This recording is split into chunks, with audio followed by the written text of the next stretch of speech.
En la segunda batalla naval de Guadalcanal, los acorazados estadounidenses Washington y South Dakota se enfrentaron a la poderosa armada imperial japonesa en un choque feroz y brutal. Bajo la oscuridad total, el radar se convirtió en el ojo invisible que guiaba cada movimiento, un pulso tecnológico que transformó la guerra en un juego de sombras y relámpagos de fuego. Para los marinos atrapados en la vorágine, no había vuelta atrás. El USS Washington y el South Dakota cortaban la oscuridad abismal del Mar de Salomón, con la tripulación al borde de un ataque de nervios mientras surcaban las traicioneras aguas frente a Guadalcanal. Aquella noche del 14 de noviembre de 1942, cada minuto pesaba como una vida entera tras el primer enfrentamiento naval de Guadalcanal. En el puente, el contraalmirante Willy Segastes Chin-le era un resorte a punto de saltar, buscando una fuerza japonesa que sabía muy bien los superaba en número y en potencia de fuego. Si el enemigo los veía primero, estarían acabados. En el centro de información de combate del buque, los operadores de radar se inclinaban sobre sus pantallas, sus rostros iluminados por un resplandor verde, casi espectral. El radar avanzado del Washington, un secreto guardado con celo, era la esperanza de Lee. Defensor feroz de la tecnología de radar, creía que podía revolucionar la guerra naval y estaba dispuesto a apostarlo todo por ella. Este radar les ofrecía una ventaja inigualable, permitiéndoles ver a los barcos enemigos mucho antes de un contacto visual. Lee estaba convencido de que, manejando esta arma invisible, podría cambiar el curso contra cualquier fuerza japonesa. De pronto, la voz de un operador de radar resonó por el intercomunicador: objetivos al norte-noroeste, avanzando a 21 nudos en 2 columnas a una distancia de 18.000 yardas. Lee dio una calada a su cigarrillo, miró de reojo al capitán Glenn Davis y comentó, con la misma calma que un hombre hablando del tiempo: bueno, prepárate, Glenn, aquí vienen. El mensaje corrió como la pólvora hasta los artilleros de la batería principal del Washington, donde los cañones de 16 pulgadas aguardaban. En las profundidades bajo cubierta, los hombres se levantaron, iniciando el arduo proceso de cargar aquellas armas colosales. El enemigo se acercaba, ciego al infierno que los dos acorazados estadounidenses estaban por desatar. La emboscada debía ser perfecta. No habría una segunda oportunidad. La batalla de Guadalcanal fue una campaña clave en el teatro del Pacífico durante la Segunda Guerra Mundial. Marcó la primera gran ofensiva de las fuerzas aliadas contra el Imperio de Japón, centrada en la isla de Guadalcanal, en las Islas Salomón. Las apuestas eran increíblemente altas para ambos bandos. El control de Guadalcanal y sus aguas circundantes determinaría el rumbo de la guerra en el Pacífico. Para los estadounidenses, Guadalcanal era un punto estratégico crucial por su ubicación. El aeródromo de la isla, Hendersonville, era una base desde la cual los aviones podían proteger las rutas de suministro entre Estados Unidos y Australia. Si los japoneses mantenían el control, podían amenazar esas líneas vitales y usar la isla como plataforma para más avances en el Pacífico. Asegurar Guadalcanal era esencial para que los estadounidenses mantuvieran la iniciativa estratégica y consolidaran una base para futuras ofensivas. Los japoneses, por su parte, veían Guadalcanal como una pieza clave para defender sus conquistas en el Pacífico Sur. La isla era parte de su estrategia de crear un perímetro defensivo, evitando que los aliados lanzaran ataques más cercanos a las islas principales de Japón y a los territorios del sudeste asiático, ricos en recursos. Perder Guadalcanal no solo frenaría su avance hacia el sur, sino que también pondría en grave peligro sus posesiones en las Islas Salomón y más allá. La primera batalla naval de Guadalcanal, librada entre el 13 y el 15 de noviembre de 1942, fue una confrontación feroz en esta campaña de titanes. La batalla estalló cuando las fuerzas navales de Estados Unidos y Japón se encontraron en las aguas turbulentas alrededor de Guadalcanal. La noche del 13 de noviembre, una flota japonesa liderada por el contraalmirante Hiroaki Abe intentó bombardear Hendersonville y llevar refuerzos a sus tropas en la isla. Pero fueron interceptados por una fuerza estadounidense reunida a toda prisa bajo el mando del contraalmirante Daniel J. Callaghan. Lo que siguió fue brutal. Ambos bandos se sumergieron en una lucha cuerpo a cuerpo en la penumbra de la noche, con barcos intercambiando fuego devastador y torpedos a quemarropa. Fue, sin duda, la batalla naval más caótica y desordenada de la Segunda Guerra Mundial.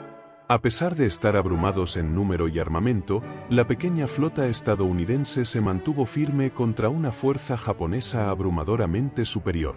Su coraje indomable y su firmeza fueron claves para repeler el ataque japonés. El USS Atlanta, el USS Juneau y varios destructores se perdieron, junto con el contraalmirante Callahan y el contraalmirante Norman Scott, que también estaba a bordo del USS Atlanta. Sin embargo, los estadounidenses lograron infligir daños significativos a la flota japonesa, forzándolos a retirarse y evitando así el bombardeo de Henderson Field. Desde Henderson Field, los aviones lanzaron un ataque feroz contra las fuerzas japonesas en retirada, hundiendo posteriormente el acorazado Yei el 13 de noviembre, asegurando así una victoria estratégica para Estados Unidos. Este triunfo se contó entre los más significativos de los Estados Unidos en el teatro del Pacífico. Pero la batalla estaba lejos de acabar. Gracias a la inteligencia estadounidense y a la descodificación exitosa de los códigos navales japoneses, el almirante William Halsey sabía que el enemigo no había terminado con sus intentos de atacar Henderson Field. Otra flota japonesa se aproximaba, pero esta vez, Estados Unidos estaba preparado para enfrentarlos de frente. En la noche del 14 al 15 de noviembre de 1942, la batalla por Guadalcanal se intensificó. Una flota japonesa implacable, similar a la de la noche anterior, avanzó hacia Henderson Field. Era una fuerza imponente, el acorazado Kirishima, acompañado por 4 cruceros y 9 destructores, todos listos para pulverizar Henderson y despejar el camino para los refuerzos que desembarcarían en la oscuridad de la noche. Antes de continuar con esta historia, ¿sabías que hay una sociedad oculta que ha marcado el origen de todas las guerras de la humanidad y que aparte ha decidido quién será el ganador y el perdedor incluso antes de que empiecen? Si quieres saber más de lo que te estoy diciendo, ve al enlace de la biografía cuando termines este vídeo y descúbrelo. Ahora sí, continuemos con el vídeo. El almirante William Bull Halsey observaba sus defensas desmoronarse, su mirada fija en el horizonte y su corazón encogido. La mayoría de sus cruceros estaban ya en combate o gravemente dañados. Su flota de destructores se esfumaba, uno tras otro, bajo la furia enemiga. Todo lo que le quedaba para un enfrentamiento en superficie eran 2 buques de guerra, guardianes del maltrecho portaaviones Enterprise. Los acorazados, que una vez fueron el emblema del poder naval, habían caído en desgracia tras Pearl Harbor. Antes reinas del mar, ahora estaban eclipsadas por portaaviones y submarinos. Para 1942, los acorazados solo desempeñaban funciones de protección, sus cañones antiaéreos defendiendo a los portaaviones de los ataques aéreos enemigos. Pero ahora, en noviembre de 1942, con sus cruceros y destructores diezmados y un portaaviones averiado, Halsey no tuvo otra opción que desplegar sus últimos acorazados. El Washington y el South Dakota, nuevos y cargados de poder de fuego, recibieron sus órdenes. Giraron hacia el norte, cortando las aguas abiertas frente a Noumea, dirigiéndose con decisión hacia los confines mortales del estrecho de Iron Bottom, listos para un enfrentamiento a muerte. El contraalmirante Willie Segastes Chin Lee sería el protagonista en este nuevo acto de guerra. Experimentado comandante naval y veterano de la Primera Guerra Mundial, Lee abogó con fervor por la tecnología de radar en la Marina de los Estados Unidos. A principios de los años 40, se había convertido en un experto en radar, sabiendo más de la tecnología que muchos de sus operadores. Su visión fue crucial para modernizar las tácticas de combate naval, permitiendo detectar y atacar al enemigo en plena oscuridad o niebla. Lee, que había comandado destructores y cruceros, era un maestro en artillería, con una reputación ganada a pulso por su agudeza táctica y pensamiento innovador. Su liderazgo se consolidó al ser ascendido a contraalmirante en 1942. Mientras navegaba hacia una flota enemiga superior, Lee confiaba en que los radares de los acorazados estadounidenses les brindarían la ventaja necesaria para vencer a la flota japonesa. En la segunda batalla naval de Guadalcanal, el USS Washington y el USS South Dakota estaban equipados con avanzados sistemas de radar SG, una tecnología de vanguardia. Este radar de búsqueda de superficie permitía detectar barcos y aviones a grandes distancias, incluso de noche o con poca visibilidad. Con esta ventaja tecnológica, los acorazados estadounidenses podían rastrear y atacar barcos enemigos con una precisión nunca antes vista, superando el alcance visual. La marina japonesa, en esos días, era un leviatán ciego en medio de la tormenta. Mientras Estados Unidos avanzaba con sus sistemas de radar, Japón se quedó atrás, sin contar con tecnología comparable. A pesar de haber desarrollado algunos sistemas rudimentarios, estos no se desplegaron ampliamente ni alcanzaron la sofisticación de los estadounidenses. La carencia de un radar eficaz dejaba a la flota japonesa a merced del enemigo, obligándola a confiar en la vista humana y en los viejos telémetros ópticos durante los enfrentamientos. Estados Unidos, por otro lado, había estado perfeccionando la tecnología de radar desde finales de los años 30, logrando avances cruciales en los primeros años de la Segunda Guerra Mundial. Los radares a bordo del Washington y el South Dakota eran un secreto celosamente guardado, una carta bajo la manga para asegurar una ventaja táctica. Willis Lee, con el radar como su as en la manga, sabía que debía utilizarlo con cautela o arriesgaría exponer esta ventaja crítica. Mientras las flotas se acercaban entre las sombras, el destino de Guadalcanal se balanceaba peligrosamente. A las 10:30 de esa noche fatídica, el radar SG del Washington vibró con vida, revelando un presagio sombrío. 2 columnas de barcos enemigos se acercaban a ellos a 21 nudos, como espectros que emergen de la negrura, reduciendo rápidamente la distancia a solo 18.000 yardas.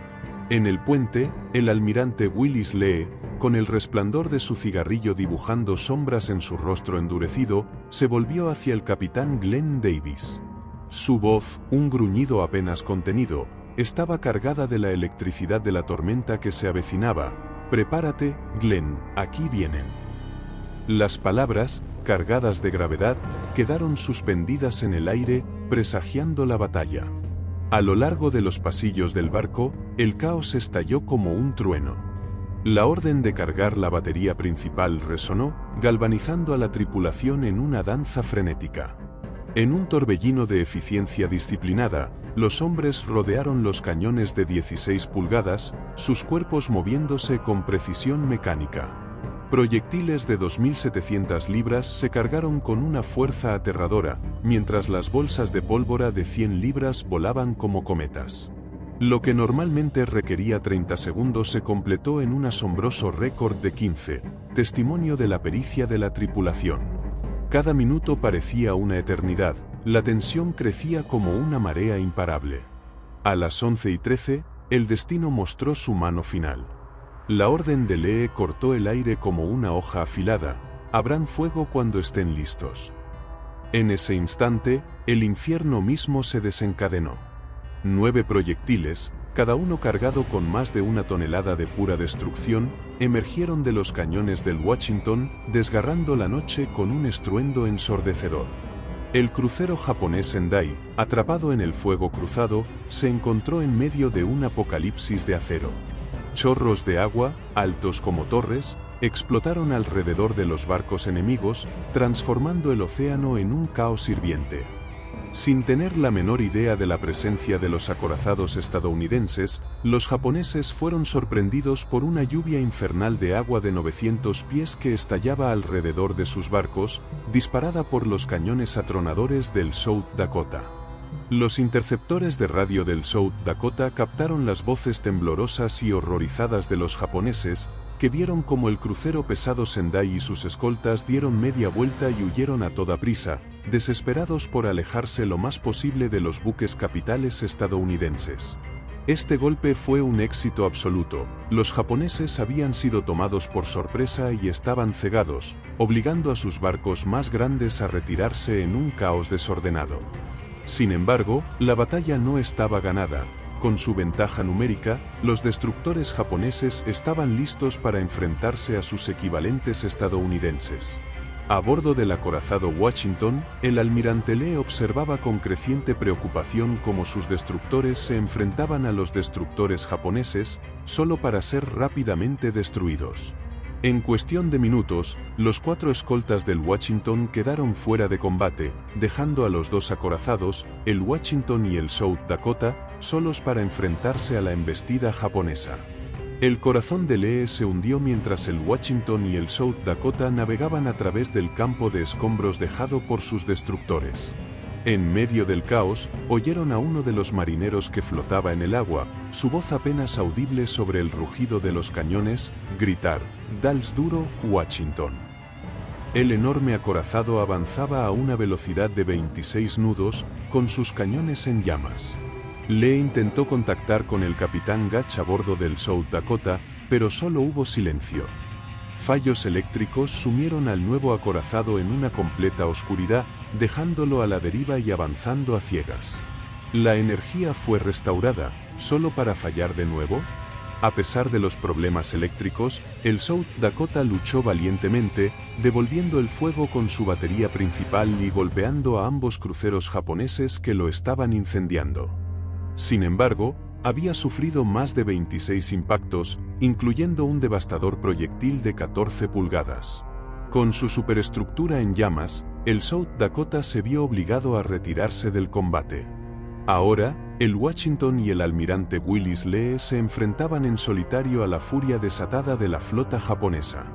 Los ojos de Lee se entrecerraron mientras la pantalla del radar en el centro de información de combate del USS Washington seguía un objetivo colosal en su costado de estribor.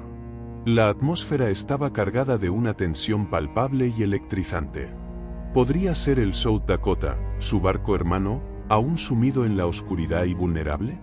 La pregunta flotaba en el aire, cargada de incertidumbre y miedo. La voz de Lee rompió el tenso silencio: «Cesen fuego». Era prudente detenerse y asegurarse de no desatar fuego amigo en medio del caos.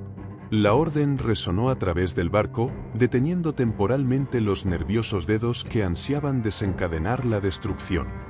Cuando el reflector del Kirishima atravesó la oscuridad como una aparición fantasmal, revelando la silueta del South Dakota, toda duda se disipó. El enemigo había sido identificado y el momento decisivo había llegado. A una distancia de 8.400 yardas, una distancia ínfima para los enormes cañones de 16 pulgadas del Washington, la orden de Lee retumbó: «Fuego». El barco tembló cuando su batería principal cobró vida, desatando una descarga atronadora de proyectiles hacia el Kirishima. Aunque la primera salva falló por poco su objetivo, sirvió como un disparo de advertencia, rodeando al acorazado japonés con un abrazo de acero. Apenas habían transcurrido 30 segundos cuando los cañones del Washington rugieron de nuevo, entregando un golpe devastador. Un impacto directo pulverizó el puente de tercer nivel del Kirishima, convirtiéndolo en un torbellino de metralla y llamas, vaporizando a todo el personal a bordo. La tercera salva del Washington resultó ser catastrófica. 5 proyectiles se estrellaron en el medio del Kirishima, su furia perforante penetrando profundamente en sus entrañas. Los mamparos se arrugaron como papel, las placas de cubierta se hicieron añicos, y enormes agujeros de 30 pies de ancho se abrieron hacia el cielo nocturno. Bajo la línea de flotación, otro proyectil atravesó el casco, desatando un torrente que inundó el barco de estribor a babor. Herido de muerte pero desafiante, el Kirishima lanzó su propia salva.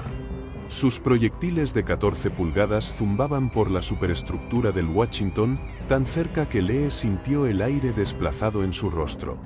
La distancia entre los dos barcos se redujo a una de combate cuerpo a cuerpo, y las baterías de 5 pulgadas del Washington se unieron a la refriega, desatando una tormenta implacable de acero sobre el Kirishima, cada impacto desgarrando el metal como si fuera carne. En medio de esta escena infernal, la voz de Lee resonó nuevamente: «Si ves algo a lo que disparar, adelante». Era la señal para desatar el Armagedón. A 7.850 yardas, los cañones principales del Washington volvieron a hablar, disparando 2 proyectiles que parecían guiados por una fuerza vengadora, golpeando simultáneamente la torreta de 14 pulgadas del Kirishima. El imponente arma fue obliterada en un instante. El golpe de gracia llegó rápidamente. Un proyectil de 16 pulgadas alcanzó el timón del Kirishima, detonando con fuerza salvaje. La explosión atascó el timón, haciendo que el acorazado girara sin control como una bestia herida. 20 impactos directos de los cañones de 16 pulgadas del Washington y un sinfín de impactos de sus baterías de 5 pulgadas sellaron el destino del Kirishima. Tambaleándose en la oscuridad, escorando pesadamente, los incendios arrasaban sin control. Con una lentitud agonizante, se volcó, su popa levantándose hacia el cielo antes de sumergirse en el abismo, su casco destrozado desapareciendo bajo las olas. La fuerza de tarea japonesa, despojada de su pieza central, hizo un último gesto desafiante, lanzando una salva de torpedos en un grito fútil de rabia contra lo inevitable. Luego, huyeron en la noche, con la cola entre las piernas. Lee no vio necesidad de perseguirlos. El Washington había cumplido su misión, aplastando el espíritu del enemigo tan a fondo como había aplastado sus barcos. Ordenó un curso en zigzag, retirándose del campo de batalla, dejando atrás un mar manchado de aceite, restos y el honor aplastado de la Armada Imperial. El feroz enfrentamiento entre el USS Washington y el USS South Dakota contra una flota japonesa superior tuvo profundas implicaciones para ambos lados y una influencia significativa en el curso de la guerra. Las fuerzas estadounidenses, lideradas por Lee, lograron una victoria decisiva, aunque a un costo considerable. La fuerza de tarea estadounidense perdió 4 destructores y vio al South Dakota gravemente dañado, con 26 impactos, incluyendo un proyectil paralizante de 14 pulgadas. A pesar de estas pérdidas, la avanzada tecnología de radar del almirante Lee y su agudeza táctica inclinaron la balanza a favor de los estadounidenses. La flota japonesa, liderada por el acorazado Kirishima, sufrió pérdidas catastróficas, con el Kirishima hundiéndose después de recibir 20 impactos directos de los cañones de 16 pulgadas del Washington. Los japoneses también perdieron el crucero Sendai y varios destructores en la caótica retirada. Las bajas de la batalla fueron significativas en ambos lados. Estados Unidos sufrió aproximadamente 242 muertes, incluyendo la pérdida de los contraalmirantes Daniel J. Callaghan y Norman Scott en las etapas iniciales de la campaña de Guadalcanal. Las pérdidas japonesas fueron aún más severas, con más de 1.500 marineros pereciendo, incluyendo muchos a bordo del Kirishima y otros buques hundidos o gravemente dañados. La destrucción de estos barcos cruciales debilitó gravemente la capacidad operativa de la Armada japonesa en el Pacífico. Estratégicamente, la batalla tuvo consecuencias de largo alcance. La defensa exitosa del campo Henderson en Guadalcanal garantizó que el aeródromo permaneciera bajo control aliado, permitiendo a Estados Unidos mantener sus líneas de suministro a Australia y continuar lanzando ofensivas en el Pacífico. La derrota obligó a los japoneses a reconsiderar su estrategia expansionista, marcando el inicio de una serie de reveses que culminarían en su eventual derrota en el Pacífico. El legado del almirante Lee y el papel esencial de la tecnología de radar quedaron cimentados por esta batalla. La insistencia de Lee en utilizar el radar y su habilidad para innovar tácticas navales en el fragor de la batalla demostraron un enfoque visionario que revolucionó la guerra naval. Su liderazgo aseguró una victoria crucial y subrayó la importancia de los avances tecnológicos en el combate moderno. El nombre de Lee se convirtió en sinónimo del uso efectivo del radar, y sus acciones durante la Segunda Batalla Naval de Guadalcanal demostraron el potencial de esta tecnología para cambiar el curso de la batalla. La Segunda Batalla Naval de Guadalcanal no solo se erige como un hito decisivo en el teatro del Pacífico, sino también como un testimonio de la innovación tecnológica y el coraje estratégico. El enfrentamiento entre el USS Washington y el USS South Dakota contra la flota japonesa, destacando el legendario almirante Willis Segastes Ching Lee, dejó una marca indeleble en la historia militar. Lee, un ferviente defensor del radar, mostró una visión que cambió el rumbo de la guerra naval. Su valentía y perspicacia no solo condujeron a una victoria crucial, sino que también solidificaron el radar como una herramienta esencial en la guerra moderna. El almirante Lee, tras su destacada actuación en Guadalcanal, continuó jugando un papel importante en la Marina de los Estados Unidos. Fue ascendido a almirante y lideró otras campañas cruciales en el Pacífico, consolidando su reputación como uno de los grandes estrategas navales de la Segunda Guerra Mundial. Sin embargo, la guerra dejó una huella en su salud. Lee se retiró en 1945, dejando tras de sí un legado de innovación y liderazgo. Por otro lado, el USS South Dakota, aunque gravemente dañado, fue reparado y volvió a la acción en el teatro del Pacífico. La batalla de Guadalcanal demostró su resistencia y eficacia, y el acorazado continuó desempeñando un papel significativo en la guerra hasta su desmantelamiento posterior.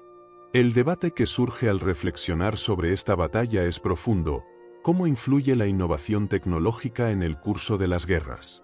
Guadalcanal mostró cómo una ventaja tecnológica, como el radar, puede cambiar radicalmente el equilibrio de poder. Pero, ¿qué implica esto para la naturaleza de los conflictos modernos? ¿Estamos condenados a depender de la tecnología para obtener ventaja, o existe un límite para lo que la innovación puede lograr en el campo de batalla? Además, es imperativo considerar el costo humano detrás de la victoria tecnológica.